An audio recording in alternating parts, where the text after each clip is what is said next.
Yeah, so hey Joyce, how's it going? It's going. How are you, Paul? Good, good. I call you Joyce because you and I go back probably closer to 15 years now. Yeah. I started my company, and we can talk about that later. And you started your own company, and that's what we're here to highlight is kind of now that your Instagram page has grown to close to 1,600 followers now that you've kind of decided to take that route more serious. And and so we're curious as to kind of what's going on, who's running Holistic Vet, who is Right. Holistic Vet, The behind uh, the scenes. and I should call you Dr. Lee, but You said. I should. I'm sorry. I work Um, too hard for it. I'm just kidding. of course, I get it. I respect it. Of course. So Dr. Lee, how kind of is it that, what personal experience or moments in kind of your life led you to choose a career in holistic veterinary medicine? Well, I think a lot of it did start when I was younger. My dad is Chinese and my mom's Hispanic. So, of course, coming from an Asian background, you're either a lawyer or a doctor. Mainly, you're going to be a doctor at some point. So, I think that was definitely kind of embedded in my mindset as far as like, okay, I love medicine, I love healthcare, I love helping people. So I kind of always knew I was going to go that route. I also was always really obsessed with animals. So that kind of, you put two and two together, and that's kind of like where my passion began. Um, the route of holistic medicine, though, really didn't start until I was in my early stages of college. So kind of around the time we probably met.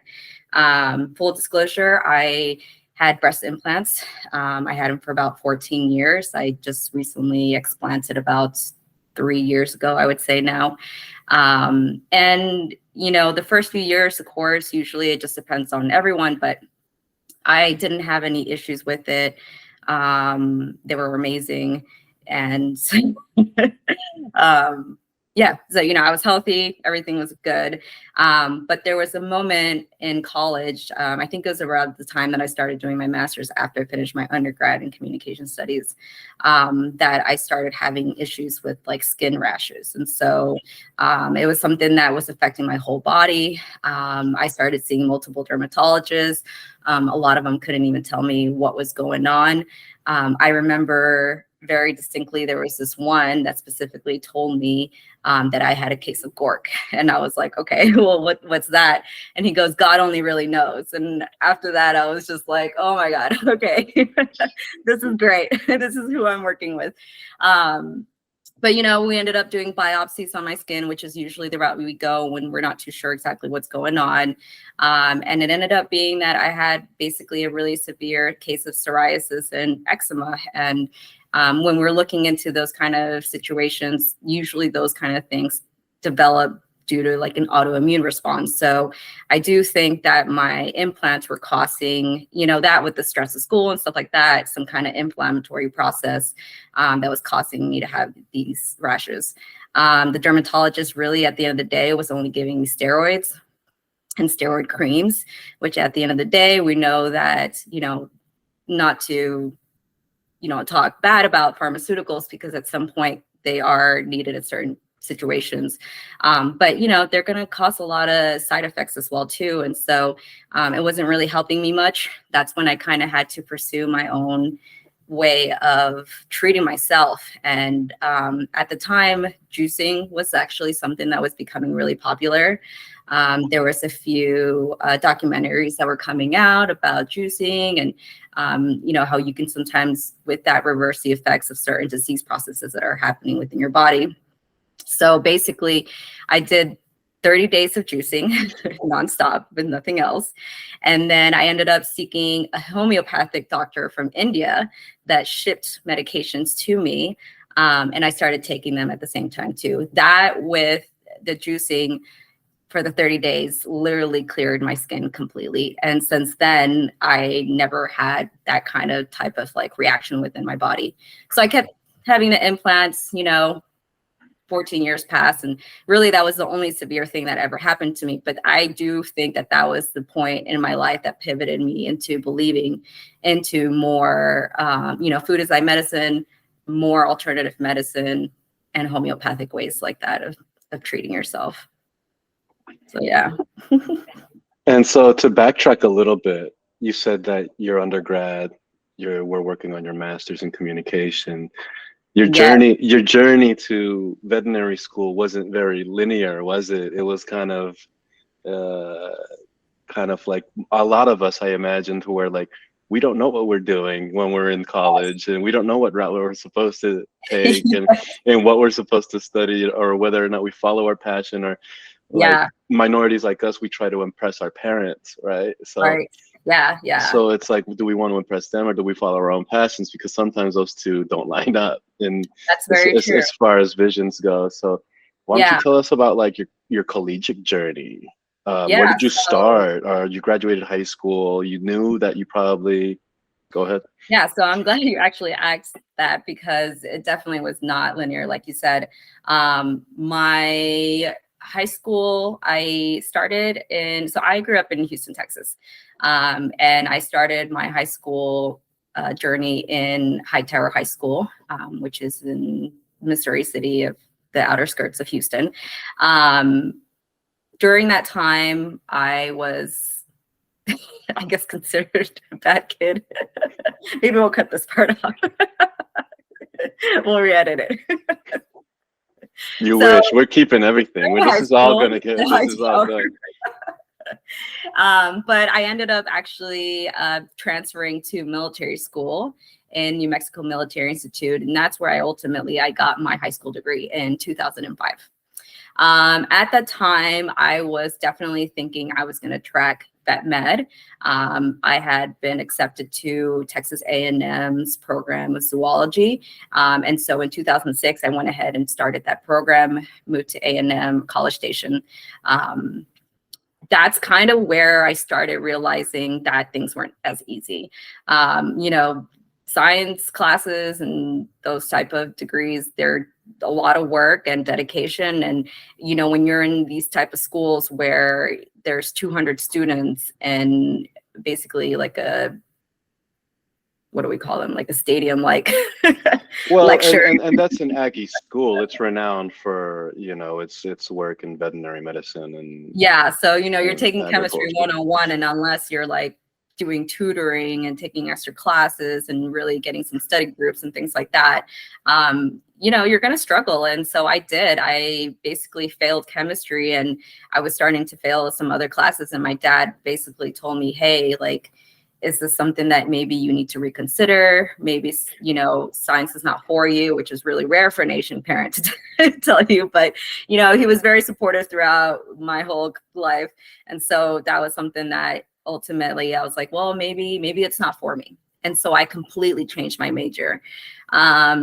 Again, at the time, I was dating someone else. We were doing long distance. He was in New Mexico State. So because I was already changing my majors, I decided to move schools, and I ended up going to New Mexico State, where we met. So that's where I started my New Mexico State journey. I started New Mexico State. You studied veterinary medicine right away? No. So at that time, I had already, I had failed some science classes at A&M. And so I was like, you know what, let's just change my major, do something completely different. That's when I kind of was like, okay, let me start dabbing into different things. And, I got into what they call the communication studies program. And I started just doing more like elective classes, and kind of got into different programs at New Mexico State, where I was involved in like the broadcasting department. I was able to become an arts writer for the school's newspaper, and just do certain things like that, because obviously I like to talk and I like to build relationships with people, and I figured that's something that can come easy, and better than doing some science courses. A So social butterfly for sure. A there you social go. butterfly for sure. Yeah. Now you can talk, So and you're a communicator. You're a good communicator for sure. thanks. Yeah. So yeah, so that's where, I did 4 years of undergrad there. I finished undergrad in 2009. I still had no idea what I was going to do with my life. Most of the, you know, work that I was doing, I was either still doing like free internships with like advertising companies. I was taking up several different jobs, like working for the local uh, radio station, basically going out to different businesses and trying to sell like commercial spaces for them. Just whatever I could find, I was trying to like fit and then just trying to find something that would give me a good salary base. Ultimately, I wasn't really finding anything that would pay me a lot. So I ended up going and doing my master's because I figured, okay, maybe I need to just continue, my education and see where that would lead me. So I ended up doing my master's degree in communication studies still at New Mexico State. I finished that in 2011. At that time, I was like, okay, well, I think I'm done with school. I don't really want to do a doctorate. So I ended up moving back to Houston, but I was still struggling with finding a job. I couldn't find anything that wouldn't pay me more than $40,000 a year or something like that. That's when one day I went to PetSmart with my parents and we were buying stuff for my dogs. And my parents were like, well, why don't you just apply for Banfield, which is like the clinics inside PetSmart. And you can just start doing front desk stuff, customer service. And so I was like, yeah, that's not a bad idea. Let's go ahead and do it. So I did. I applied. I got the job. I was a front desk girl.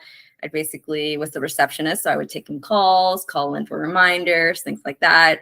Ended up really enjoying that job and starting to really become friends with the people that worked in the back.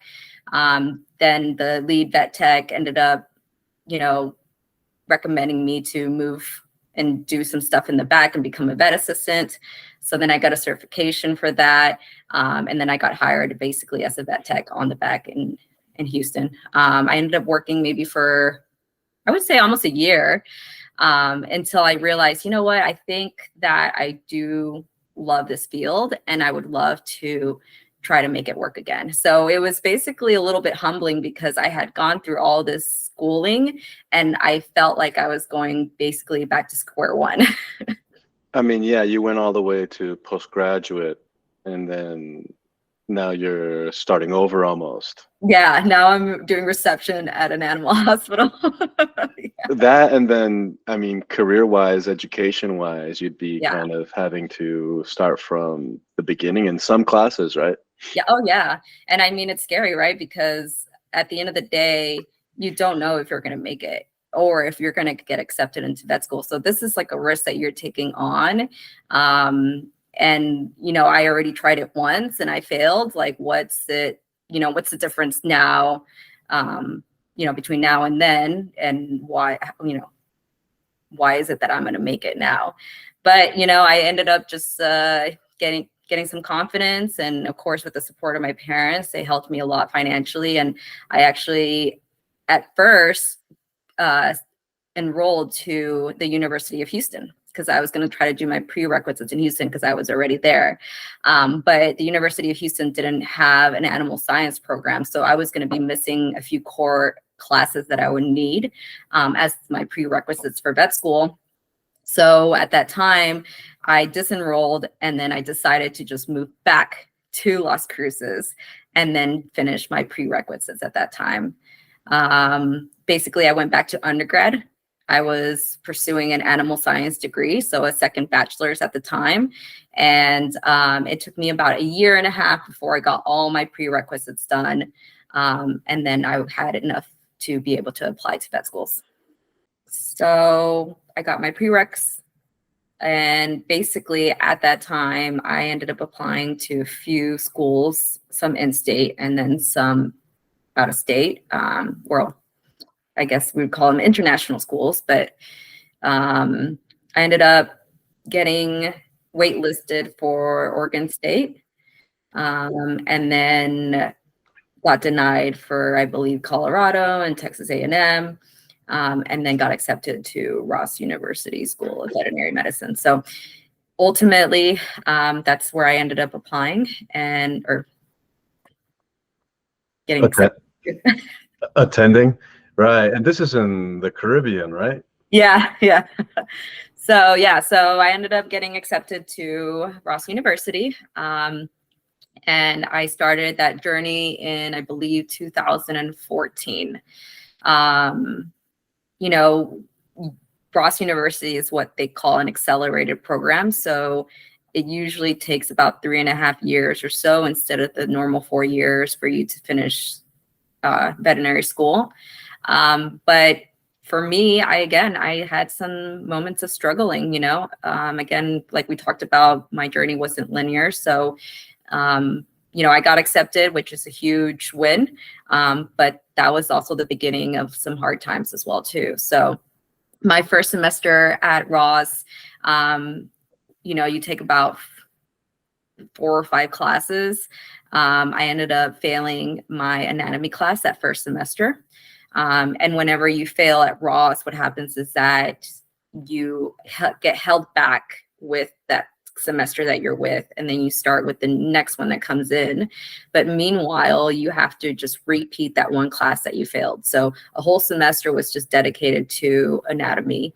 So I was able to pass it on the second time, and then I moved on with the next class that came in.